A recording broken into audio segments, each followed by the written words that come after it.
Camera एक मंद रोशनी वाली लाइब्रेरी में एक पुरानी धूल भरी किताब पर घूमता है। एक कथावाचक शैतानों के राजा की किंवदंती पढ़ता है। एक राक्षसी शासक जिसे भूमिगत मंदिर की गहराई में निर्वासित किया गया था। ऐसा कहा जाता है कि जो कोई भी मंदिर के पास उसका नाम लेता है, उसे एक अकल्पनीय भाग्य भुगतना पड़ता है।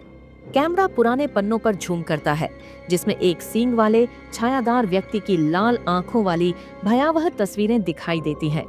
5 खोजकर्ताओं का एक समूह, डैनियल नेता, सारा इतिहासकार, रयान कैमरामैन, लिसा संदेहवादी और जेसन तकनीकी व्यक्ति, घने जंगल में निषिद्ध मंदिर के प्रवेश द्वार पर पहुंचता है। प्रवेश द्वार एक विशाल पत्थर का द्वार है जो चीखते हुए चेहरों की भयानक नक्काशी से ढका हुआ है। अंदर हवा धूल और सड़न से भरी हुई है। एकमात्र रोशनी उनकी टॉर्च से आती है, जो हड्डियों के ढेर, टूटी हुई मूर्तियां और काली कीचड़ से टपकती दीवारों को दिखाती है। अंधेरे से अजीब सी फुसफुसाहटें गूंजती हैं, हालांकि कोई बोल नहीं रहा है। मंदिर के केंद्र में उन्हें एक विशाल पत्थर का सिंहासन मिलता है। छत से जंजीरें लटकी हुई हैं और सिंहासन के सामने एक खून से सना हुआ वेदी अशुभ रूप से बैठा है। हवा ठंडी हो जाती है। अचानक जेसन एक शिलालेख को जोर से पढ़ता है। अनजाने में शैतानों के राजा को जगा देता है। कमरा हिंसक रूप से हिलता है।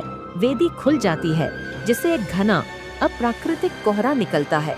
अंधेरे में 2 चमकती लाल आंखें दिखाई देने पर एक धीमी कर्कश गड़गड़ाहट कक्ष को भर देती है। वेदी से एक विशाल राक्षसी आकृति उभरती है, जिसका शरीर छाया और जले हुए मांस से बना है। रयान चिल्लाता है क्योंकि अदृश्य हाथ उसे हवा में उठाते हैं। उसका शरीर अप्राकृतिक रूप से विकृत हो जाता है। हड्डियां सुनाई देती है। राक्षस उसकी आत्मा को खा जाता है। पीछे केवल एक बेजान भूसी छोड़ता है।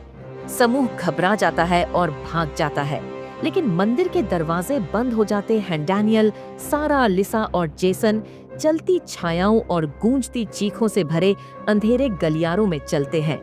मशालों से अप्राकृतिक नीली लपटें निकलती हैं, जो पिछले पीड़ितों के भयावह दृश्य दिखाती हैं।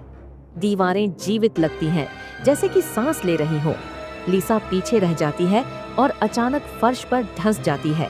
चीखती है क्योंकि छाया से बने हाथ उसे रसातल में खींच लेते हैं। गायब होते समय उसके नाखून पत्थर से रगड़ खाते हैं। दूसरे लोग डरे हुए देखते हैं, मदद करने में असमर्थ। बचे हुए लोग मंदिर के आंतरिक गर्भगृह में पहुंचते हैं, जहां एक विशाल काली खोपड़ी एक कुर्सी पर रखी हुई है।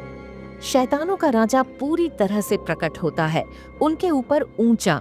वह ऐसी आवाज में बोलता है जो वास्तविकता को हिला देती है, ये प्रकट करते हुए कि वे बर्बाद हो चुके हैं। जेसन को छायादार तंतुओं द्वारा चीर दिया जाता है। सारा दया की भीख मांगती है, लेकिन डैनियल को एक प्राचीन खंजर मिल जाता है और अवज्ञा के अंतिम कार्य में खुद को चाकू मार लेता है। राक्षस को बंद करने के लिए अपनी आत्मा का बलिदान देता है। मंदिर ढाने लगता है। शैतानों का राजा एक बार फिर दफन हो जाता है। स्क्रीन काली हो जाती है। एक अखबार का लेख दिखाई देता है, जिसमें बताया गया है कि 4 खोजकर्ता लापता हो गए हैं। एक अकेली बची हुई लड़की सारा जंगल में भटकती हुई राक्षस का नाम लेती हुई पाई जाती है। जब वह कैमरे में देखती है तो उसकी आंखें लाल हो जाती हैं।